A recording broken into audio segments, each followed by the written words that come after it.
అందరికీ నమస్కారం. ఈరోజు నేను మీతో మాట్లాడవలసిన విషయం ఏంటంటే క్యాన్సర్ గురించి ఉన్నటువంటి కొన్ని తప్పుడు ప్రచారాల గురించి చెప్తూ ఉన్నాను. మిస్కన్సెప్షన్స్ గురించి మనం మాట్లాడుకుందాం. ఎందుకంటే క్యాన్సర్ అనేది వినగానే చాలామంది భయపడుతూ ఉంటారు. అనేక రకాలటువంటి తప్పుడు వార్తలు కూడా వెళ్తూ ఉంటాయి. చాలామంది అనుకుంటూ ఉంటారు క్యాన్సర్ వస్తే జీవితమే క్యాన్సర్ అని కూడా అనుకుంటూ ఉంటారు. సో ఈరోజు కొన్ని మిస్కన్సెప్షన్ గురించి చూసుకుందాం. మొట్టమొదటిగా క్యాన్సర్ అంటే అది క్యూర్ కాదు అని చాలామంది అనుకుంటారు. ఇది చాలా తప్పు. అర్లీ స్టేజెస్లో ఉన్నట్లయితే చాలా వరకు క్యాన్సర్స్ని మనం క్యూర్ చేయవచ్చు. ప్రత్యేకంగా మీరు థైరాయిడ్ క్యాన్సర్ చూడండి, లేకుంటే బ్రెస్ట్ క్యాన్సర్ చూడండి. అర్లీ స్టేజెస్ చాలా వరకు మిగతా ఆర్గన్స్లో కూడా ఓరల్ క్యాన్సర్స్ కానివ్వండి, ఎంతోమంది అర్లీ స్టేజ్ డయాగ్నోజ్ అయిన వాళ్ళు క్యూర్ అయినారు. కనుక cancer can be cured. Early స్టేజ్లో కనుగొంటే పూర్తిగా నయం చేయడానికి వీలుంది.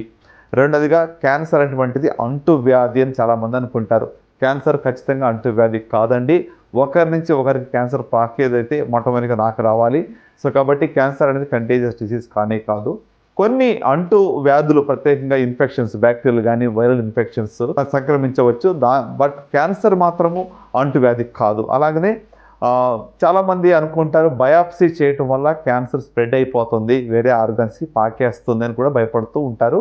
బయాప్సీ అనేటువంటిది చాలా సింపుల్ ప్రొసీజరు. కొన్ని కణాలు తీసి ఆ యొక్క క్యాన్సర్ ఉన్నదా లేదా నిర్ధారణ చేయడానికి చాలా ఉపయోగపడేటువంటి టెక్నిక్. దీనివల్ల క్యాన్సర్ స్ప్రెడ్ అయిపోవటం అనేటువంటిది చాలా అరుదు. అయితే కొన్ని ప్లేసెస్లో, ఉదాహరణకు గాల్ బ్లాడర్ క్యాన్సర్ కావచ్చు, లివర్ క్యాన్సర్ కావచ్చు, కిడ్నీ క్యాన్సర్ కావచ్చు, లేక ఓవరియన్ క్యాన్సర్ అర్లీ స్టేజెస్లో కావచ్చు, వీటిల్లో బయాప్సీ అనేటువంటి చాలా వరకు చేయము. ఎందుకంటే అక్కడ స్పిల్లేజ్ గురించి ఆలోచిస్తాము, అక్కడ బ్లీడింగ్ గురించి కూడా ఆలోచిస్తూ ఉంటాం. కానీ ఇన్ జనరల్ బయాప్సీ చేయడం అనేటువంటిది సేఫెస్ట్. దీనివల్ల క్యాన్సర్ అనేటువంటిది అన్ని చోట్ల పాకుదని భయపడవద్దు. నాలుగోటువంటి ఒక మిస్కన్సెప్షన్ ఏంటంటే ఫ్యామిలీలో ఎవరికైనా క్యాన్సర్ వస్తే మాకు కూడా 100% వచ్చేస్తుంది అని చాలామంది భయపడుతూ ఉంటారు. ఖచ్చితంగా చెప్పాలంటే సుమారుగా 85-90% క్యాన్సర్స్ స్పొరాడిక్గా వాటికి ఐసోలేటెడ్గా వస్తాయి తప్ప ఫెమిలియల్ క్యాన్సర్స్ కాదు.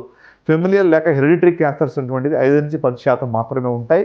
సో కనుక ఫ్యామిలీ హిస్టరీ స్ట్రాంగ్గా ఉన్నట్లయితే మీరు కొన్ని పరీక్షలు చేయించుకుని దాన్ని బట్టి మీకు రిస్క్ ఉందా లేదా అని తెలుసుకోవచ్చు.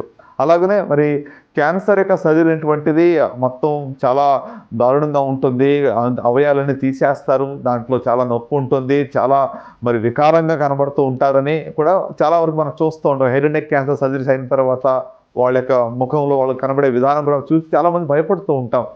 ఇటీవల క్యాన్సర్ ట్రీట్మెంట్లో చాలా అడ్వాన్సెస్ వచ్చాయి. ఆర్గాన్ ప్రిజర్వేషన్ సర్జరీస్ అంటే పూర్తిగా అవయవం తీయకుండా ఎక్కడైతే అఫెక్ట్ అయిందో ఆ భాగం మాత్రమే తీసి మంచి రిజల్ట్ ఇచ్చే టెక్నాలజీ మనకు వచ్చింది ఇప్పుడు. సో ఉదాహరణకు రొమ్ము క్యాన్సర్ ఒకప్పుడు మొత్తం రొమ్ము తీసేసేవాళ్ళం, టోటల్ మాస్టెక్టమీ చేసేవాళ్ళం. ఇటీవల అడ్వాన్స్డ్ బ్రెస్ట్ క్యాన్సర్లో, లోకల్ అడ్వాన్స్డ్ బ్రెస్ట్ క్యాన్సర్లో కూడా బ్రెస్ట్ కన్జర్వేషన్ సర్జరీస్ని మనం చేస్తూ ఉన్నాం. అలాగనే లారింగ్స్ క్యాన్సర్స్లో కూడా ఆర్గాన్ ప్రిజర్వేషన్ చేస్తున్నాం. అట్లానే ఇప్పుడు కోలోరెక్టల్ క్యాన్సర్స్లో కూడా స్పింక్టర్ ప్రిజర్వేషన్ అంటే ఇదివరకు పర్మనెంట్గా ఏనల్ కెనాల్ కూడా తీసేసి కొలాస్టమీ పర్మనెంట్గా పెట్టేవాళ్ళం. ఇటీవల రోబోటిక్ సర్జరీ వల్ల, ఇంటర్స్పింక్టిక్ సర్జరీస్ వల్ల ఇక స్పింక్టర్ని ప్రిజర్వ్ చేసి మీకు నార్మల్గా మోషన్కి వెళ్ళేటువంటి ఒక సదుపాయాన్ని కూడా కలిగించడం జరుగుతుంది. కాబట్టి రోబోటిక్ టెక్నాలజీ వల్ల తక్కువ నొప్పి, తక్కువ కోత, తక్కువ బ్లడ్ లాస్ ప్లస్ రిజల్ట్స్ కూడా చాలా మంచిగా ఉంటున్నాయి. సో కాబట్టి తప్పుడు ప్రచారాలని, దుష్ప్రచారాలని మనం తరిమికొడదాం. క్యాన్సర్పై మనందరం కూడా కలిసి పోరాడి జాయిన్ పొందాం. థ్యాంక్ యూ సో మచ్ ఈ వీడియో వాచ్ చేసినందుకు.